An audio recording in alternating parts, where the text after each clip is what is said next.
this is sharp, and it's going to be really on a thin margin whether we're able to promote first or not. Hey guys, this is Andy from Noctie. Today we're going to go through the weekly scenario for week 34 of 2025. This week we have a rook endgame where white has a bishop in exchange for 3 pawns. So material wise, this is theoretically balanced.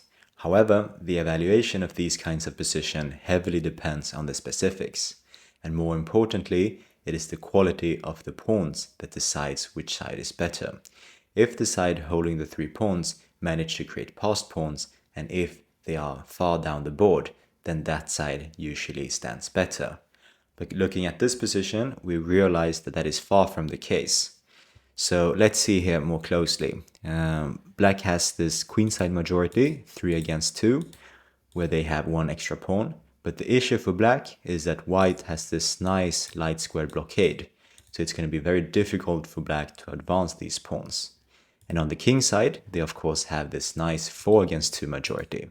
But the issue here is that these 2 pawns are very far back, and it's going to take some time before they get dangerous.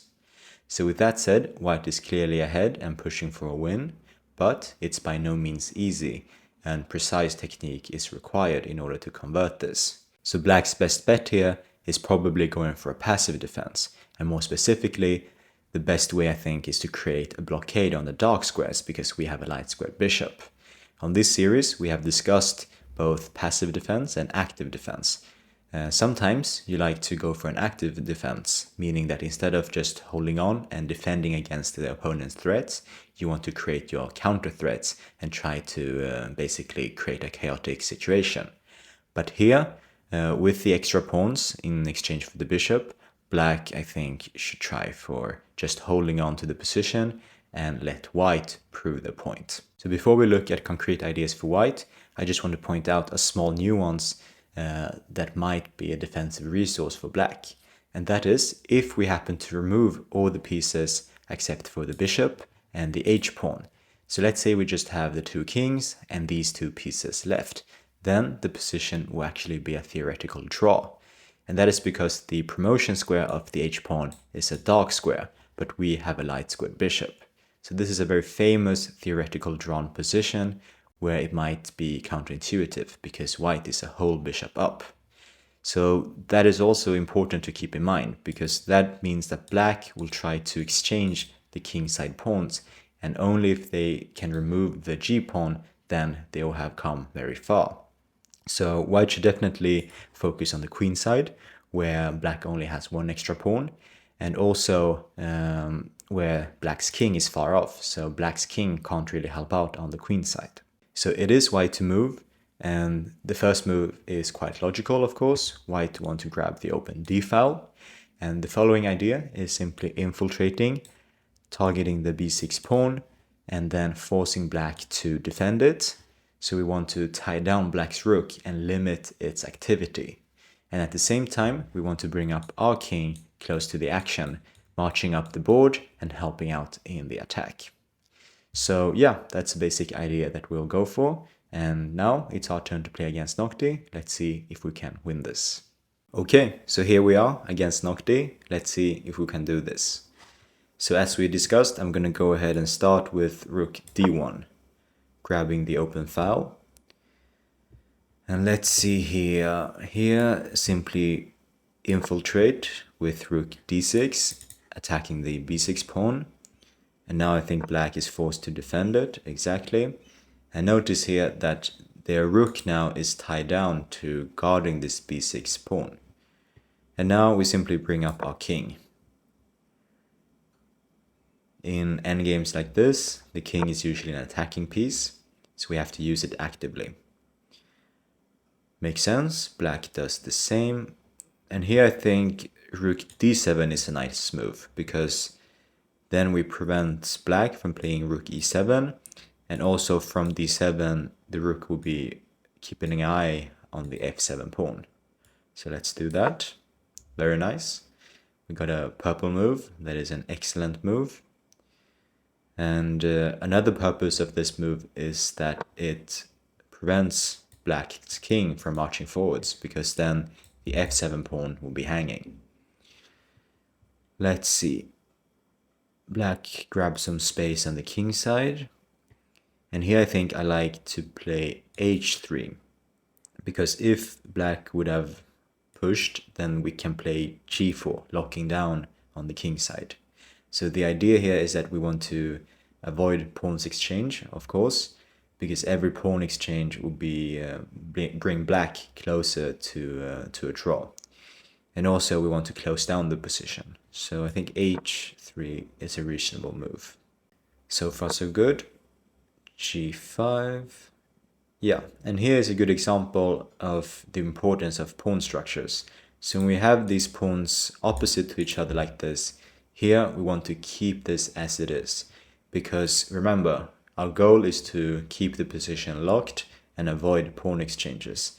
So whichever pawn black marches forwards with, we can simply march with the other pawn, locking down the position and keeping material on the board. So now we are happy with this setup. We can continue activating our king. And it's very important here that black don't get any counterplay, because the rook was, now the rook moved, but before it was guarding the b6 pawn. So black really can't create anything active. But let's see here. Noctie goes rook h8, trying to create something on the king side. But as we said, with the pawns like this, whenever they push, we just simply lock it down. So the question is here is if we should go for the b pawn or not. Of course, when we do that, we of course will give up the open d file. So let's just analyze how that will play out. Rook b7 attacking the b6 pawn. Black can play then rook d8, grabbing the open file. But the thing is that they don't have a good entry spot, because our bishop is controlling this square, our king is controlling this square. They could go to d4, but from there they're not really attacking anything. So I think, this should be fine. We go for the b pawn. But generally speaking, in these kinds of situations, we have to be very careful, because sometimes the defensive side will want to give up a pawn in exchange for the activity of the rook. Remember, in rook endgames, the rook's activity is the most important part, and it's often more important than pure material. And here now, when black pushes, we go with the other pawn, locking down the position. And note here how black's king is still locked. It can never move forwards, because then the f7 pawn will be hanging. Okay, let's see. So here black grabs the d file, of course. They are sacrificing their b6 pawn. So the question is whether we should take it right away, or if we should, I don't know, prevent some entry point. But here I think we are forced to take the b pawn, because if we don't, then black has this nice move rook d6, where it will guard the b pawn while also controlling the open d file. So we grab it, and the point being that we are controlling these two most important entry squares. Okay, rook d1. Black wants to go around and pick up our h-pawn, and we definitely want to avoid that, because if they manage to take our h-pawn, then the h passed pawn will be very dangerous. But the question is, how should we defend it? One idea is going rook b3, and then when black plays rook h1, we can simply move the king to d2, and then our rook will be guarding the h3 pawn. I think that looks good. Nice. Got another purple move. Very happy to see that. Let's see.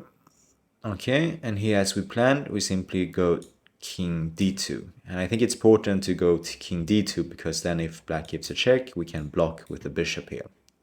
So another general idea is that when we have a bishop like this, it's usually a good idea to put your king on the opposite color, because then they are together covering more squares, and also, like in this case, the bishop can be used as shelter. King d2.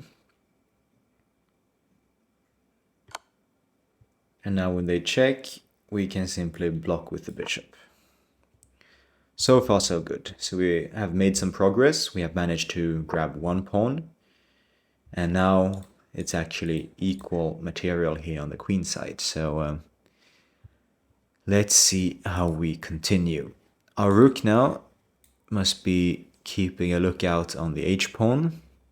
Okay, I have an idea, and that is I want to put my rook here on d3, because on there the bishop is guarding it, and then we'd like to put our king behind and maneuver over to the queen side and gobble up the pawns. So here we just have to watch out for some concrete lines. Let's say we play rook d3. What happens if black pushes c4? Do we have to be afraid of that? I don't think so, because then we could give a check. If black moves forwards with the king, what do we do then? Then perhaps we can just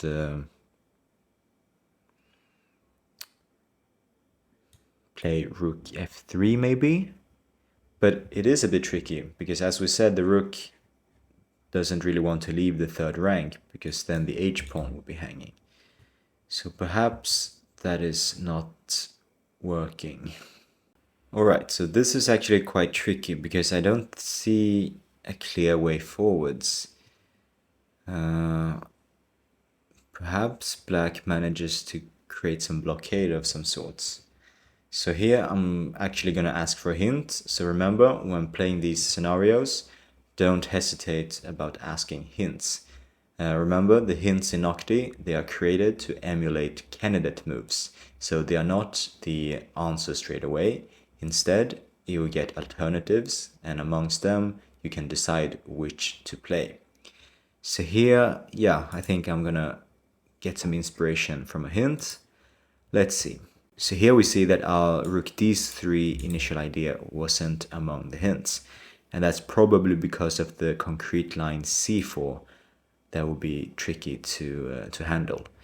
So let's see here. We have rook b5, rook c3, and rook e3. Rook c3 doesn't really make sense, I think, because let's say if black just goes forwards with the king, then I can't see how we move forwards. And the same is with rook e3. So rook b5 is the interesting move, and also the how do you say, ambitious move, because then we are giving up the h-pawn, and we are basically saying that let's go for the a-pawn, and we'll have a race of passed pawns. But I think the idea is that we have this bishop here that will be a very important defensive resource, since the h1 queening square is also a light square. So let's just try and calculate this. If we play rook b5, black grabs our h-pawn, then we should probably grab the c5 pawn with check. Or perhaps just take the a-pawn, because remember, material isn't the priority here. The priority is creating passed pawns, so perhaps just grabbing the a-pawn. Black moves away with their rook. We do the same, start marching. Yeah, it's looks a bit scary, but I think, yeah, the game changer is our bishop here that will play some important defensive role. So let's go with this. Now I think black must take, otherwise they're just losing time. Okay, interesting. Black does not take. But yeah, this probably just becomes a transition anyways, because we take the a-pawn and now black takes. Right, and now let's see. Now we have a race. We have the a-pawn, they have the h-pawn. One idea is bringing the rook back and over to put it behind black's pawn, because black doesn't have the same opportunity since we are guarding the a3 square. So here perhaps rook a8 is the most logical, because we want to put the rook behind the pawn. And remember, whether you're attacking or defending, we want to put the rook behind the passed pawn. Okay. Black threatens this, of course. We can't allow that. So let's play king c2.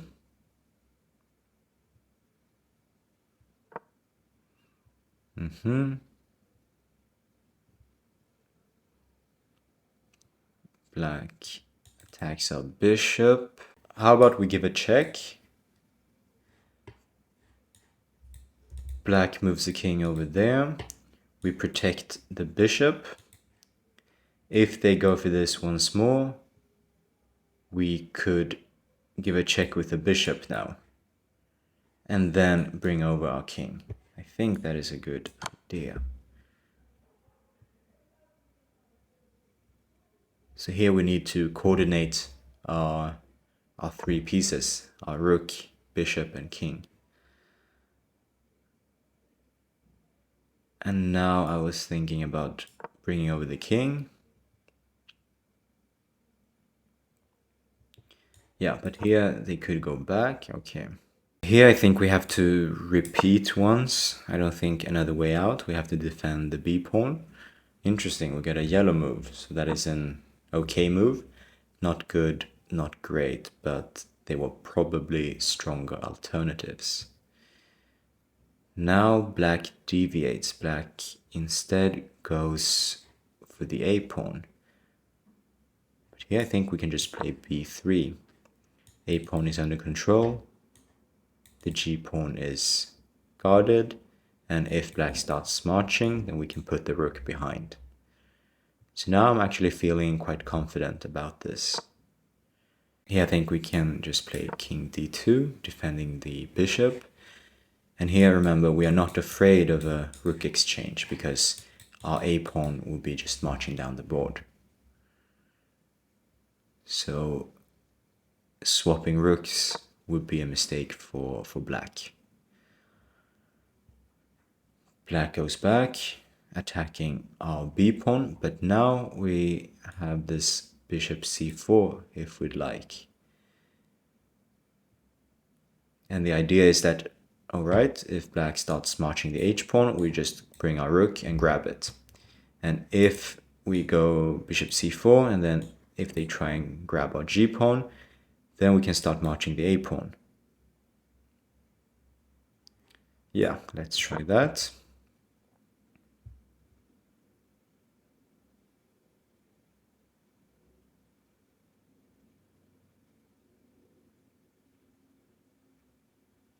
Black is going for our g pawn, and the question is, should we start just marching the a pawn, or do we throw in this move, targeting the f pawn?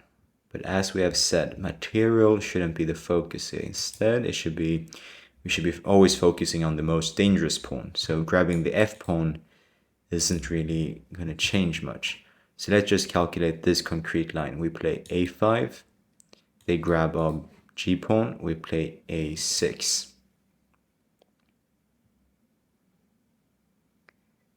And then they actually can't stop our a pawn from advancing. So let's say we play a5, and then if they play rook b7, because that would be the only chance of trying to stop it. But then we have a6, they play, let's say this, we go there and try to go for an exchange. Yeah, I think we can start marching. And yeah, nice to get a purple move, so that is the way to go. But this is sharp, and it's going to be really on a thin margin whether we're able to promote first or not. Yep, I think that's the only move for black to try and hold on. And now, yeah, why not just go forwards another step with tempo. And now let's reevaluate. What do we do here? Do we bring over our king to try and defend? Or do we go for this idea of playing rook b8 with the idea of going rook b7?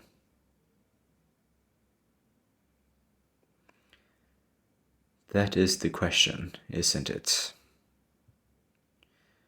Okay, once more, let's try and be concrete. Let's say we play rook b8, they grab a pawn, we play rook b7, they must go back, rook a8,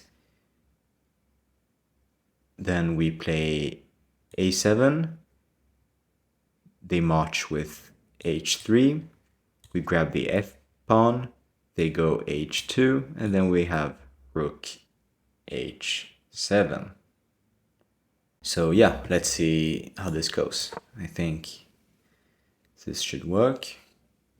Now black probably takes a pawn, or perhaps just marches down immediately. Okay. And here we play rook b7.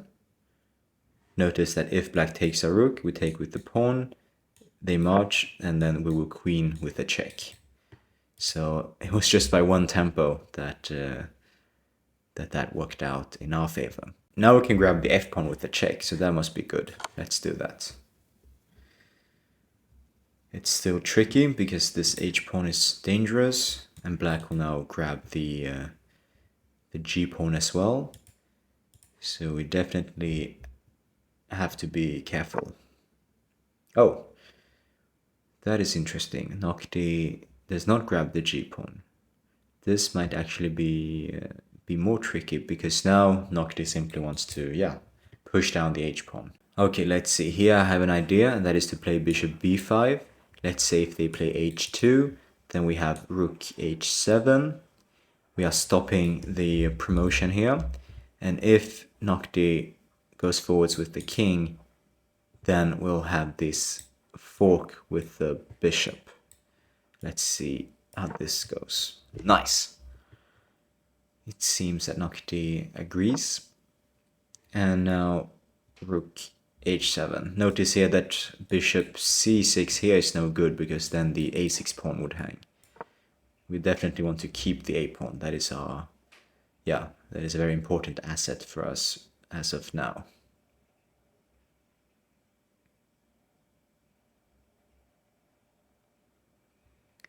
What does black do? That is the question.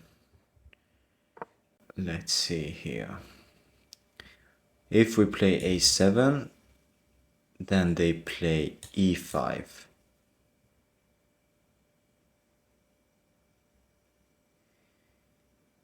And if we go bishop c6, they can grab our pawn, because if we take, then they queen, because the e-pawn will be blocking. Wow. This is actually getting tricky. So perhaps here we just play king e3.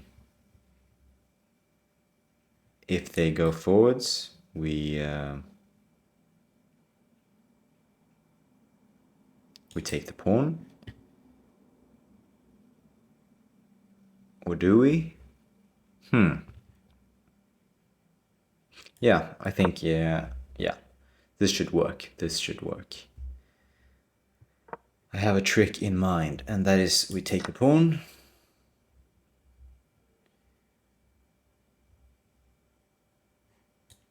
Black maybe goes king g2. Yep. So here my tricky move is to play king e3.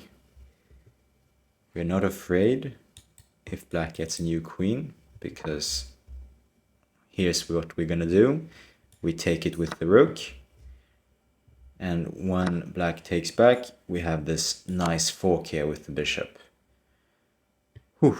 So yeah, now we can relax a bit. This is obviously a winning position, but as we said, it was barely that we managed to do this. It was just one tempo. It's a matter of one tempo yeah, in our favor. Otherwise, the position would have been drawn. So in these race positions where we have both dangerous passed pawns, sometimes it's it boils down to a bit of luck, because uh, if you're not a super grandmaster or like a very strong player, then perhaps it's going to be very difficult to calculate all the way to the end. So sometimes it's sometimes you have to be lucky as well. Usually you say that there's no luck involved in chess, but yeah, in those kinds of situations, if anything, I believe that's the closest where we get to luck. And here we'll just have to watch out for any stalemate, but here we should have a checkmate very soon. Black goes there, we go king f2, because then they always have the h4 square. So here, before we make a move, let's just double check that the black king has a available square. We go there, king h4 is forced, and now we have a few options for checkmate. Actually, we can go there, we can go there, and we can go there. Let's just bring the queen here to g3. So we managed to do this in the end, and as we saw, it wasn't easy at all. So initially, we grabbed the open d file and then infiltrated to target the b pawn. So for the first few moves, black resorted to a passive defense, just keeping the position as it is. And notice that when black tried to push on the king side, we wanted to lock down the position, so not allowing any open files, and more importantly, keeping all the pawns on the board. And then, after that, black sacrificed the b pawn and instead grabbed the open d file, so exchanging one pawn in order to get activity. And that is a common theme in rook endgames, is that usually it's better to have a active rook than material. So oftentimes when you are a bit passive, it's a good idea to simply give up a pawn to get a better rook placement. And from there it was basically quite sharp and quite forced, both sides having own passed pawns and basically coming down to a race situation. And in this case, we no matter how you want to call it, I would say we were a bit lucky. We had the tempo on our side, and in many of those variations, we would have made a queen with check or simply made a new queen faster. So that was this week's scenario. And remember, practicing rook endgames is really important and relevant for players at all levels. So this wasn't a pure rook endgame per se, but the ideas still apply. We had a bishop against 3 pawns, and in this case, the bishop succeeded over the 3 pawns. So as always, thank you so much for watching and happy playing. Bye bye!